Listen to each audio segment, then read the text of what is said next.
In this video, I'm going to break down how Celeste uses its platforming mechanics in its storytelling. Celeste is a cool game, and I highly recommend that you play it if you haven't already, because this video is going to spoil most of the main story.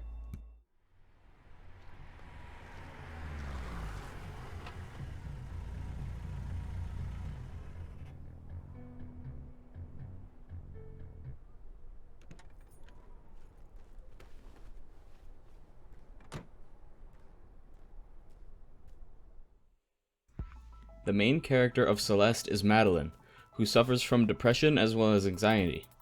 She feels like she needs to make a change and accomplish something, so she decides to climb Celeste Mountain. This mountain is magic, and it brings out people's struggles and mental problems in a physical way. Madeline's journey up the mountain represents her progress toward making peace with her struggles. Celeste has a few simple mechanics: jumping, grabbing on walls, and dashing. Celeste was designed with speedrunning in mind, and that's why there's this built-in clock that runs on default. One cool part of Celeste is that it is designed to reward success more than it punishes failure. In Celeste, you die.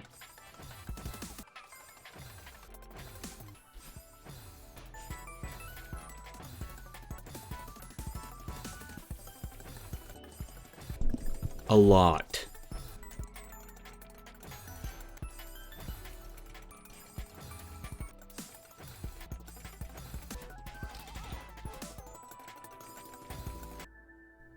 You die a lot.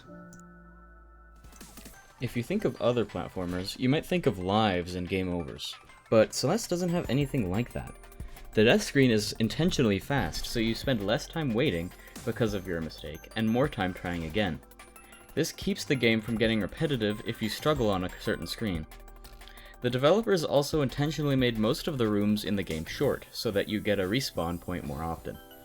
Long rooms are used exclusively for more important moments in the story to increase the tension. Not fearing failure and trying again is a recurring theme throughout the game. This is because conquering the mountain is a metaphor for learning to cope with anxiety and mental illness. It isn't easy, but you can always try again. Something really cool about Celeste is assist mode. Like I said, the game is hard because the subject of the game is hard, but that doesn't mean they don't want you to beat it. The game is meant to be rewarding, and assist mode is there to help you if the base game isn't accessible to you. Assist mode has several different features to help people enjoy the game if the base game is too difficult for them to complete. These include slowing down the game from between 100% speed to down to 50% speed, giving yourself infinite stamina, having an extra dash early on, or even infinite dashes, and also a dash assist tool to help you make sure that you dashed in the correct direction.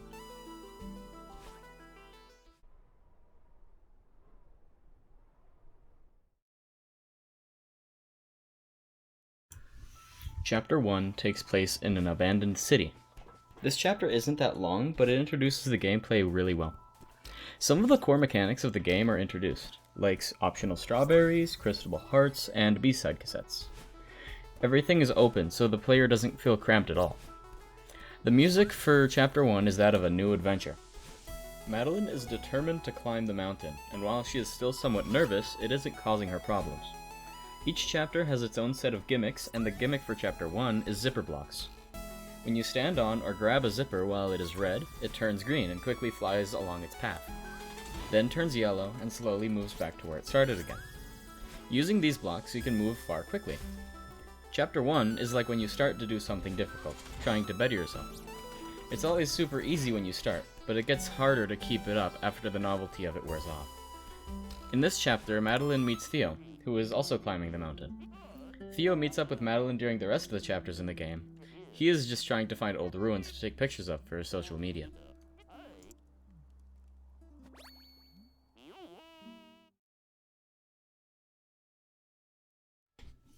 Old Site is a bit longer than the first chapter, and takes place in a dream. There are two main parts to Old Site. First, you explore the Old Site freely, moving through the branching paths and using dream blocks, which are blocks you can dash through. As you explore, you discover part of you, who breaks out of a mirror and runs away. Part of you is also unofficially known as Madeline. When you encounter Madeline again, she confronts Madeline, telling her she isn't a mountain climber and to give up. When Madeline refuses to give up so easily, a chase sequence starts. After Madeline escapes, she realizes she is dreaming and wakes up. After she wakes up, she goes through the old site again without all the dream blocks, talking to Theo on the way and calling her mom on the payphone at the end of the chapter. This chapter starts in much the same way as Chapter 1, with everything open and not much restriction. The big change comes when the chase with Madeline starts. During this section, there are no branching paths, there's only one way to go. And the game creates stress with Madeline following your movements. The environment is getting more cramped than Chapter 1, and there isn't a lot of room or time to move around and avoid Madeline. At this point, Madeline has no idea who Madeline is. She is afraid of this part of herself, and she is running away from her. I'm going to bring this up again later. Madeline is a physical representation of Madeline's anxiety and stress. This chapter represents Madeline's fear and doubt.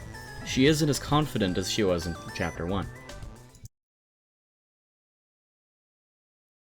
Celestial Resort is one of the longer chapters in Celeste. Unlike most chapters, Madeline isn't the focus for Chapter 3. It's the ghost running the hotel, Mr. Oshiro.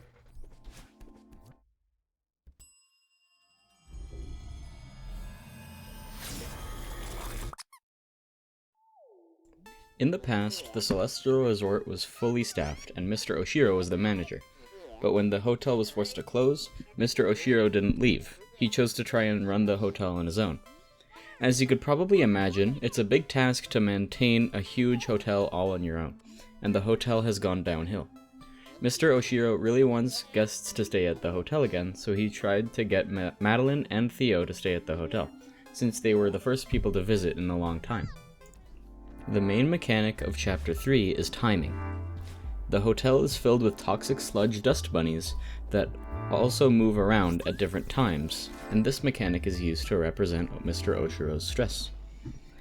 There are also platforms that fall slowly when you are standing on them, meaning they don't give you safety for very long.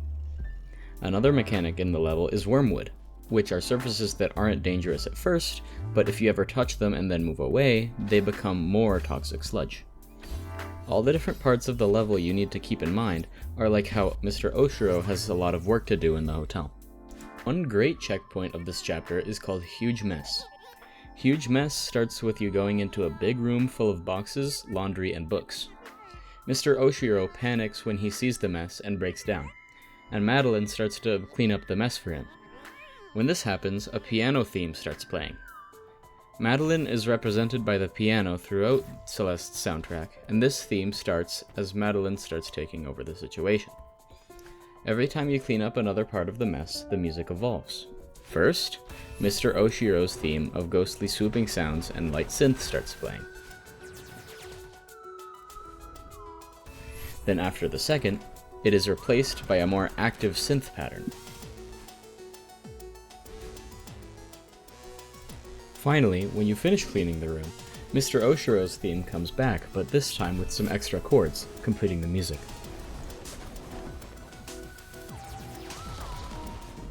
This changing music reflects Mr. Oshiro's rising stress as his guest cleans up the mess that he couldn't. Golden Ridge starts with Madeline meeting the old woman she first met at the base of the mountain during the tutorial.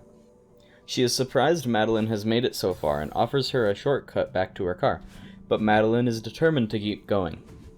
The old woman also ends off with a warning. Mind the wind. Wind is the main mechanic of this chapter, and there is quite a lot of it. The way wind works in this game is that dashes are not affected by wind, so it isn't impossible to move, even if there is very heavy wind. There are also some green bubbles that you can launch out of. To me, Golden Ridge represents slow but sure progress. In the wind, it is hard to move forward, but with patience you can get through it. Golden Ridge is also home to some moving blocks. You can't speed up the blocks at all, so they are like the wind. You can't really rush, and you need to take your time to get through it.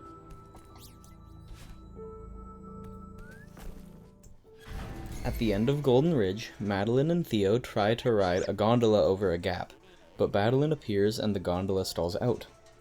This causes Madeline to have a panic attack. This cutscene makes it clear that Madeline is tied to Madeline's anxiety. Madeline's anxiety is shown with the screen being engulfed in darkness, but it is also shown through the music. Like I said, Madeline is represented with piano throughout the game, and as Madeline begins to panic more and more, her piano theme gets smaller and weaker, and it gets overcome by the aggressive sound of the synth, which is often used throughout the game to represent anxiety. At the peak of the panic, Madeline's theme is completely drowned out until Theo helps Madeline calm down, and the synth gets quieter, and the piano slowly fades back in.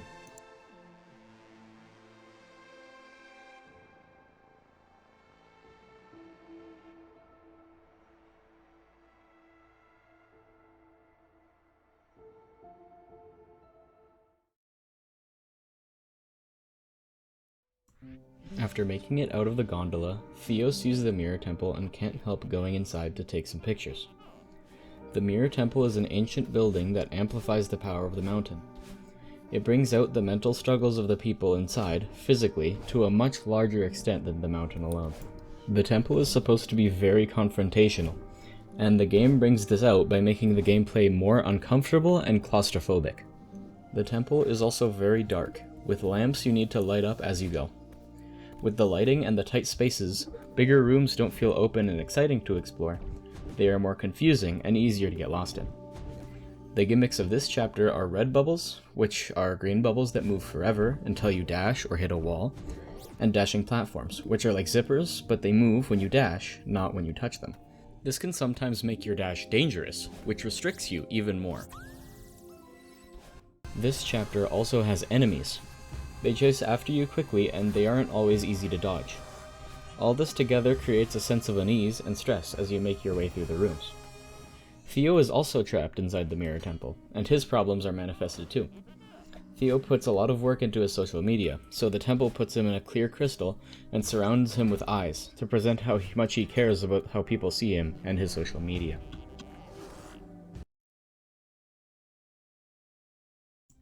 Reflection begins with Madeline and Theo talking about the mountain, as well as their problems and why they decided to come to Celeste Mountain. Madeline decides that she needs to separate herself from Madeline, thinking that Madeline represents everything she needs to leave behind. All this does, though, is upset Madeline, so much that she tears them both straight back to the bottom of the mountain.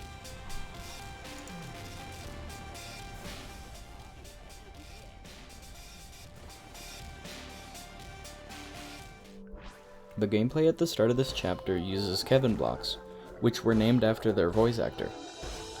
These blocks move quickly toward the side they are hit on. There are also golden feathers that let you fly around, and blue bumpers that launch you away from them.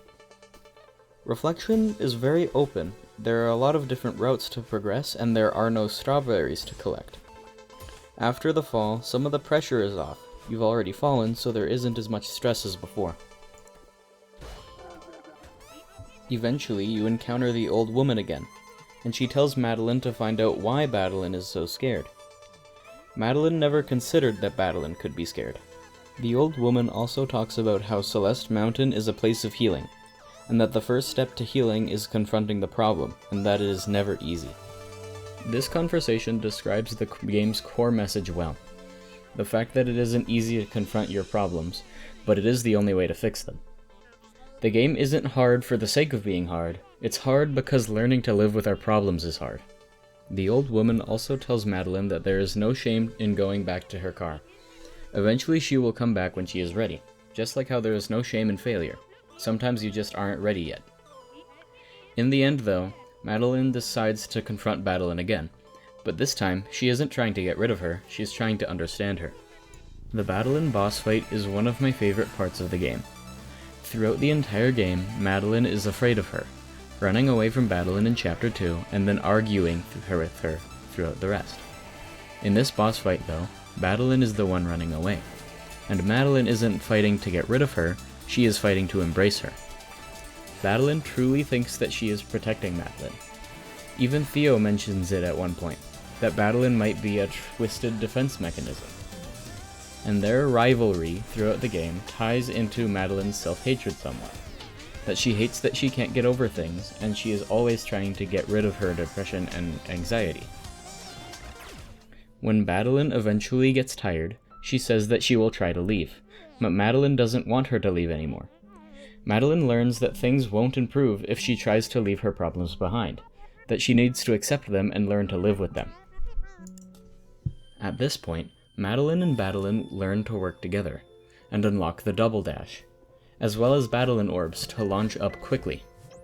With these new abilities, they agree to try to reach the summit one more time.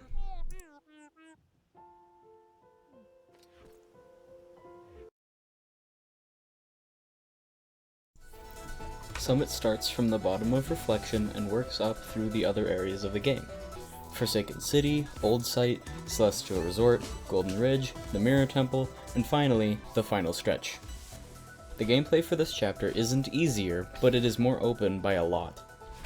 You dash over big gaps and through open spaces, and everything is bright. Even the Mirror Temple segment. And the music is really determined. This makes the gameplay less stressful and more fun, especially the use of the Double Dash, which allows you to do a lot of different jumps you couldn't before.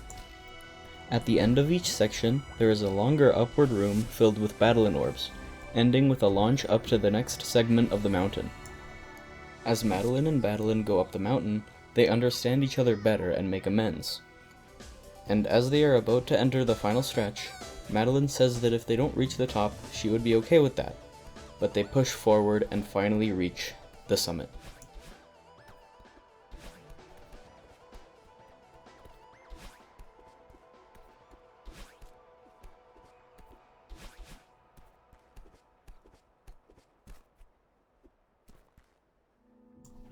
Celeste is a great example of how games can become art. With enough attention to detail and emotion, even a simple platformer from a small developer team can become a masterpiece.